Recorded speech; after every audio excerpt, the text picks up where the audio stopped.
महाभारत के युद्ध में धनुर्धर अर्जुन और दानवीर कर्ण आमने सामने युद्ध लड़ रहे थे। जब जब कर्ण का तीर आता था, अर्जुन का जो रथ था वो थोड़ा पीछे खिसक जाता था, और जब जब अर्जुन तीर चला रहे थे तो उस तरफ कर्ण का जो रथ था वो थोड़ा ज्यादा पीछे खिसक जाता था। जैसे ही कर्ण का तीर आके अर्जुन के रथ पर लगता, अर्जुन का रथ थोड़ा भी पीछे खिसकता, भगवान श्री कृष्ण कर्ण के साहस की, वीरता की प्रशंसा करने लगते। और जहां अर्जुन का तीर जाकर के कर्ण के रथ को लगता वो बहुत पीछे खिसक जाता, लेकिन भगवान श्री कृष्ण ज्यादा प्रशंसा नहीं करते। अर्जुन से रहा नहीं गया कि क्या हो रहा है, तो उसने पूछ लिया कि भगवान देखो आप, मेरा वाला तीर जाता है उसका रथ बहुत पीछे चला जाता है, उसका आता है हमारा तो थोड़ा ही पीछे खिसकता है। भगवान श्री कृष्ण ने कहा कि मुझे उसकी प्रशंसा करनी जरूरी आवश्यक है। क्यों? क्योंकि तुम्हारे रथ पर स्वयं मैं विराजमान हूं, ध्वजा पर हनुमान जी विराजमान है, तुम्हारे पहियों को शेषनाग ने थाम रखा है, लेकिन तब भी कर्ण के तीर की ताकत देखो कि थोड़ा तो पीछे खिसक रहा है, इसलिए वो तुमसे ताकतवर तो है। अर्जुन ने जब ये सुना और समझा तो उसका जो घमंड था वो चूर चूर हो गया, टूट गया। कर्ण महाभारत का अहम किरदार। कर्ण को लेकर के बहुत सारी बातें दुनिया में कहीं सुनी जाती हैं। कर्ण से सीखने के लिए बहुत कुछ है, कर्ण की गलतियों से भी सीखने के लिए बहुत कुछ है। स्वागत है आपका लर्निंग सीरीज सीखोगे नहीं तो जीतोगे कैसे में। मेरा नाम है आरजे कार्तिक और शुरुआत में कहना चाहता हूं कि कवच कुंडल जिसने इंद्र को दान दिया था, मित्रता के खातिर सर्वस्व अपना बलिदान किया था, धर्म मार्ग पर चलना जिसका स्वाभिमान था, आपने सही पहचाना, वो कर्ण वाकई में महान था। 5 लर्निंग्स फ्रॉम कर्ण। आइए शुरू करते हैं। सबसे पहले बात करता हूं मैं कर्ण के किरदार की। तो बहुत से लोग दुनिया में जिन्होंने महाभारत को पढ़ा समझा है वो कहते हैं कि कर्ण से क्या सीखें। कर्ण तो महाभारत को रुकवा सकता था, कर्ण ने ये नहीं किया। कर्ण की गलतियों से भी सीखा जा सकता है। सबसे पहले मैं यही कहूंगा कि कर्ण की गलतियों से सीखिए, कभी जीवन में ऐसी गलतियां मत कीजिएगा। पहली गलती जो कर्ण ने की, हस्तिनापुर में जब सारे राजकुमार शिक्षा ग्रहण करके वापस आए, कौरव पांडव, तो सारे राजकुमारों की जो कला थी उसका प्रदर्शन करवाया जा रहा था। मैदान में सब इकट्ठे थे और सबने टैलेंट का शोकेस कर रहे थे। तभी वहां कर्ण पहुंच जाता है और अर्जुन को चेतावनी देता है, खुली चुनौती देता है कि आ जाओ मेरे साथ में, आजमाओ, बताओ किसमें कितना दम है। अब कर्ण जो था वो उम्र के हिसाब से युधिष्ठिर से बड़ा था, भीम से बड़ा था, यहां तक कि अर्जुन से काफी बड़ा था। बहुत एज डिफरेंस था। अपने से काफी छोटे को ऐसे ललकारना ये शोभा नहीं देता, और यही पहली गलती कर्ण ने कर दी थी। दूसरी गलती जो कर्ण ने की थी वो थी भरी राजसभा में जहां चौसर का खेल खेला जा रहा था, पांडव हार चुके थे, द्रौपदी को बुलाया गया, चीर हरण किया जा रहा था। तब दुर्योधन के ही भाई विकर्ण ने कहा कि ये गलत हो रहा है भैया, इसको रोक दीजिए।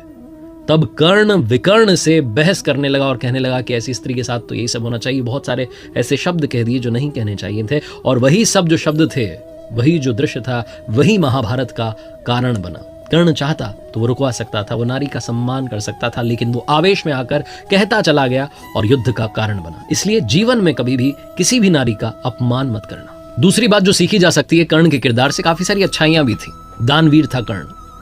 दूसरी बात जो सीखी जा सकती है वो है बाउंस बैक करना। जीवन में विपरीत परिस्थितियों में भी खुद को टूटने नहीं देना। भगवान श्री कृष्ण और कर्ण का संवाद जब होता है तो कर्ण कहता चला जाता है कि प्रभु मेरे साथ तो सब गलत होता गया। जिस माँ ने मुझे जन्म दिया उसने जन्म देते ही त्याग दिया। मुझे क्षत्रिय होते हुए भी क्षत्रिय धर्म निभाने का मौका नहीं मिला, मुझे गुरुकुल में शिक्षा नहीं मिली, मुझे भटकना पड़ा, मेरे साथ हमेशा भेदभाव होता रहा। यहां तक कि द्रौपदी के वहां स्वयंवर में पहुंचा तो वहां भी मुझे अलग कर दिया गया। लेकिन कर्ण के जीवन से जो सीखने वाली बात है, उसने हर परिस्थिति में खुद को ढाला और उससे बाहर निकलने की सोची, बाउंस बैक करने की सोची। जब गुरुकुल में द्रोणाचार्य जी ने मना कर दिया था कर्ण को शिक्षा देने से, तो वो अपने गुरु को ढूंढने के लिए खुद निकल चुका था और गुरु परशुराम के पास जाकर के पहुंच चुका था। कर्ण ने खुद को तैयार किया एक योद्धा के रूप में, और जब जरूरत पड़ी तो अपने मित्र दुर्योधन का साथ देने के लिए महाभारत जैसा इतना बड़ा युद्ध भी लड़ा। तो कर्ण ये सिखाता है कि सिचुएशन चाहे जो हो, आप उससे बाहर निकल सकते हैं, आप बाउंस बैक कर सकते हैं। तीसरी बात जो कर्ण के जीवन से सीखने को मिलती है, शिक्षा का ही नहीं, शिक्षा देने वाले का भी उतना ही सम्मान कीजिए। कर्ण धनुर्विद्या सीखना चाहता था, गुरु द्रोणाचार्य जी के पास जाता है, वहां से इनको लौटा दिया जाता है, कहा जाता है कि हम तो सिर्फ क्षत्रिय को सिखाते हैं। कर्ण को कैसे भी धनुर्विद्या सीखनी होती है, तो मालूम चलता है कि भगवान परशुराम जी के यहाँ सीखी जा सकती है, लेकिन वो सिर्फ ब्राह्मणों को सिखाते थे। तो कर्ण ब्राह्मण होने का नाटक करके वहां पहुंच जाता है कि मैं भी ब्राह्मण हूं, शिक्षा ग्रहण करने लगता है।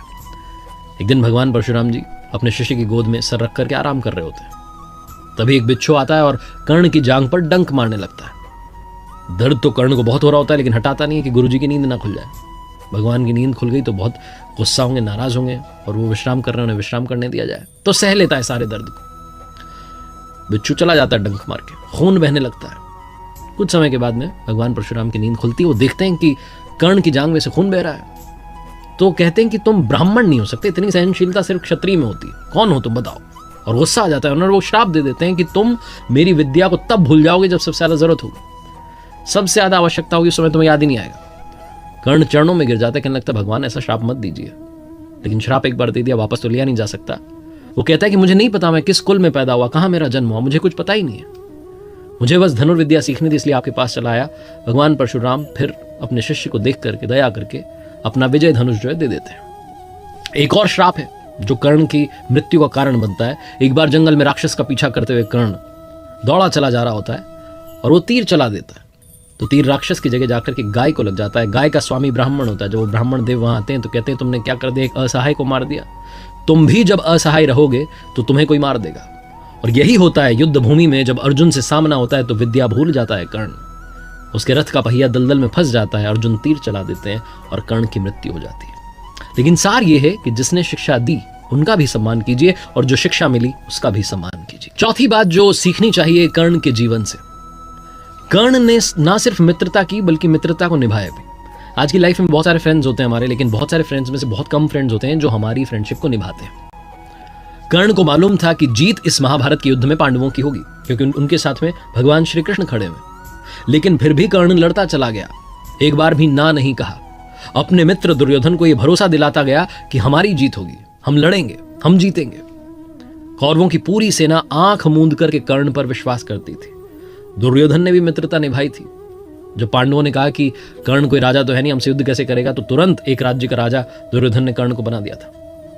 कर्ण को जब महाभारत के युद्ध में बीच में मालूम चलता है कि उसकी जो असली मां है वो कुंती है, वो पांडवों का ही भाई है, तब वो मां कुंती को प्रणाम करके कर्ण कहता है कि मां माफ करना, लेकिन इस युद्ध में आपके 5 ही बेटे बचेंगे। युधिष्ठिर रहेंगे, नकुल रहेंगे, सहदेव रहेंगे, भीम रहेंगे, लेकिन अर्जुन और कर्ण में से सिर्फ एक बचेगा, क्योंकि युद्ध तो मां होकर के रहेगा। कर्ण को सब कुछ मालूम था, हार सामने खड़ी थी, लेकिन फिर भी कर्ण लड़ता चला गया अपनी मित्रता के वचन को निभाने के लिए। दोस्ती निभाना अगर सीखना हो तो कर्ण से सीखिए। और आखिरी 5वीं बात जो सीखनी चाहिए कर्ण के जीवन से, अगर आपने दूसरों से ज्यादा कमाया है दुनिया में, तो आपका कर्तव्य बनता है कि आप दूसरों के हित के लिए कुछ ना कुछ पैसा उसमें से लगाएं, कुछ डोनेट करें इस समाज के लिए जिसमें से आपने कमाया है। कर्ण सबसे बड़ा दानवीर था, ना सिर्फ उसने मित्रता निभाई बल्कि दानी होने का जो गुण था वो भी जीवन भर निभाया। अंतिम समय में जब अंतिम श्वास कर्ण गिन रहा था, युद्धभूमि में घायल पड़ा हुआ था, तब भगवान श्री कृष्ण ने अर्जुन से कहा कि कर्ण को याद रखेगा जमाना, याद रखा जाएगा इसके वीरता के गुण के लिए और इसके दानवीर होने के गुण के लिए। तो अर्जुन ने कहा कि ये सबसे बड़ा दानवीर तो नहीं हो सकता।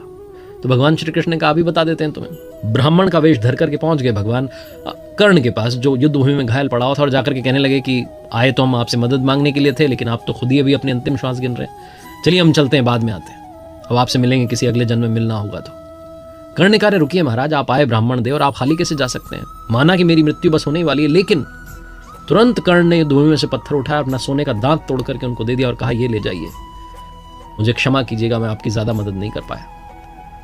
भगवान श्री कृष्ण बड़े प्रसन्न हुए और तुरंत अपने वास्तविक स्वरूप में आ गए और कहा कर्ण मांगो, क्या मांगना चाहते हो, मैं तुम्हारी दानवीर होने की इस क्षमता से बहुत प्रसन्न हूं, तुम इस दुनिया को कुछ न कुछ देते ही चले गए। कर्ण ने अपने अंतिम समय में भगवान श्री कृष्ण से 3 वरदान मांगे थे। सबसे पहला कर्ण ने कहा कि मेरे साथ में जिस तरीके का अन्याय हुआ, आप अपने अगले जन्म में सुनिश्चित कीजिएगा कि मेरे वर्ग के लोगों के साथ में अन्याय ना हो। दूसरा कर्ण ने वरदान मांगा कि भगवान आपका अगला जन्म मेरे ही राज्य में हो।